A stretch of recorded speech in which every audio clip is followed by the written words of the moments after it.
तो hello friends, welcome to my video. आज हम देखेंगे बीए फर्स्ट ईयर एग्जामिनेशन 2025 का हिंदी साहित्य हिंदी काव्य का पेपर, जो आपका मैक्सिमम मार्क 70 नंबर का आता है। और ये राजा शंकर साई यूनिवर्सिटी छिंदवाड़ा का पेपर है।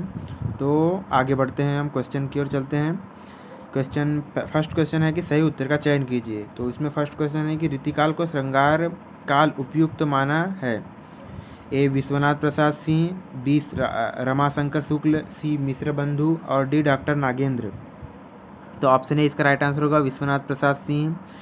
दूसरा प्रश्न है भक्तिकाल को हिंदी साहित्य का स्वर्णयुग किसने कहा है। तो ए आचार्य हजारी प्रसाद द्विवेदी, बी रामानुचार्य, सी डॉक्टर श्यामा सुंदर दास और डी डॉक्टर रामविलास शर्मा। तो इसका राइट आंसर होगा डी श्याम सुंदर दास। तीसरा प्रश्न है रीतिमुक्त काव्यधारा के कवि हैं। ए मतीराम, बी घनानंद, सी चिंतामणि और डी बिहारी। तो इसका राइट आंसर होगा बी वाला, जो धनानंद आएगा उसका राइट आंसर होगा। अगला प्रश्न है साहित्य को वहाँ की जनता की चित्रवृत्तियों का संचित प्रतिबिंब किस समीक्षक ने कहा है। तो option A Acharya Mahavir Prasad Dwivedi, option B doctor Namvar Singh, option C doctor Ramkumar Verma, option D Acharya Ramchandra Shukla. तो इसका राइट आंसर होगा option number D Acharya Ramchandra Shukla. अगला प्रश्न है अंधेरे में कविता के कवि हैं। Option A Mahadevi Verma, option B Gajanan Madhav Muktibodh, option C Jaishankar Prasad, option D Nagarjun. तो इसका राइट आंसर होगा option number B Gajanan Madhav Muktibodh. अब हम खंड ब देखते हैं। ये खंड अ था, सॉरी दोस्तों मैं आपको बताना भूल गया, ये खंड अ वस्तुनिष्ठ प्रश्न का सेक्शन था। अब हम खंड ब लघुत्तरीय प्रश्न पर चलते हैं। तो इसका दूसरा प्रश्न दिया है कि हिंदी साहित्य के इतिहास को कितने कालखंडों में विभक्त किया गया है और क्यों। ये इसके अथवा में और प्रश्न आया कि गोरखनाथ का संक्षिप्त परिचय दीजिए। तीसरा प्रश्न मैं आपको प्रश्न बता रहा हूँ, उत्तर आप गूगल से निकाल सकते हैं इससे। तो आपको प्रश्न पत्र शायद गूगल से नहीं मिल पाएगा, इसलिए वीडियो पूरा देखना, यहाँ पर इंपॉर्टेंट क्वेश्चन हो सकते हैं। तीसरा प्रश्न है केवट प्रसंग का काव्य सौंदर्य स्पष्ट कीजिए, ऐसे ही प्रश्न आते हैं। फिर इसके अथवा में है प्रेमाश्रय काव्यधारा की विशेषता लिखिए। इकाई 3 का प्रश्न है, चौथा प्रश्न रीतिकाल के नामकरण का औचित्य बताइए। अथवा में इसका प्रश्न है भूषण की भाषा पर संक्षिप्त टिप्पणी लिखिए। पांचवा प्रश्न है जयशंकर प्रसाद की काव्य रचनाओं के नाम बताइए। यहाँ पर काव्य रचनाओं के नाम बताने बोला है जयशंकर प्रसाद की। अथवा में पूछा है वह तोड़ती पत्थर कविता का भावार्थ। इसमें भावार्थ, इस प्रश्न में भावार्थ पूछा है कि पूरा सार बताना है। अगला प्रश्न है प्रगतिवादी कविता की प्रमुख वृत्तियाँ बताइए, प्रवृत्तियाँ रचनाएँ बताना है। अथवा में दिया है धूमिल रोटी और संसद कविता में क्या कहना चाहते हैं। इसमें कविताओं में इस धूमिल रोटी और संसद की कविताओं में क्या कहना चाहते हैं, इसके बारे में विवरण करना है।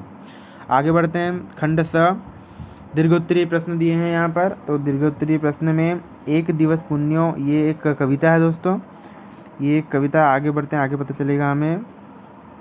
ये पूरी की पूरी कविता दी हुई है 9-10। तो इसका भावार्थ हमको बताना है। ये जो कविता है 7 नंबर की, एक दिवस पुण्यो तिथि आई, मन सरोख चली नहाई, पद्मावती सब सखी बुलाई, जनु फुलवारी सब चली आई, कोई चंपा कोई कुंद सहेली, कोई सुकेत करना रस बोली बेली, कोई सुगुलाल सुदर्शन राती। इसका हमको भावार्थ एक्सप्लेन करना है, पूरा विवरण करना है। इसके अथवा में दिया है ये वाला, ये दिया है कि कोई सो बकारी बकुवन भांति, कोई सो मौलिनी। ये 8वां क्वेश्चन में भी वही दिया है, इसका भावार्थ बताना है हमें।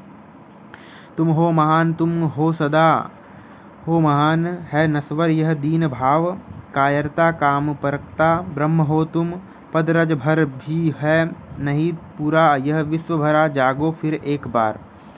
अगला 9वां प्रश्न है। 9वां प्रश्न भी एक्सप्लेन करना है ऐसे कि माँ है वह है इससे हम बने, ये भावार्थ देना है इस कविता का।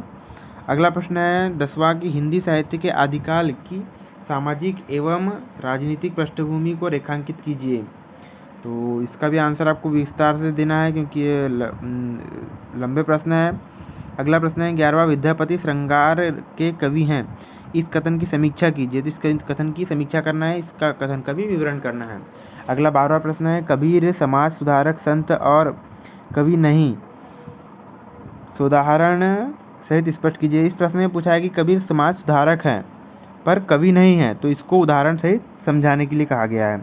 13वां प्रश्न है, नागार्जुन स्वाधीन हिंदी के जनकवि हैं, इस कथन के आधार पर नागार्जुन की काव्यगत विशेषताएं बताइए। तो इस अंतिम प्रश्न में काव्यगत विशेषताओं का विवरण करना है और नागार्जुन के बारे में लिखना है।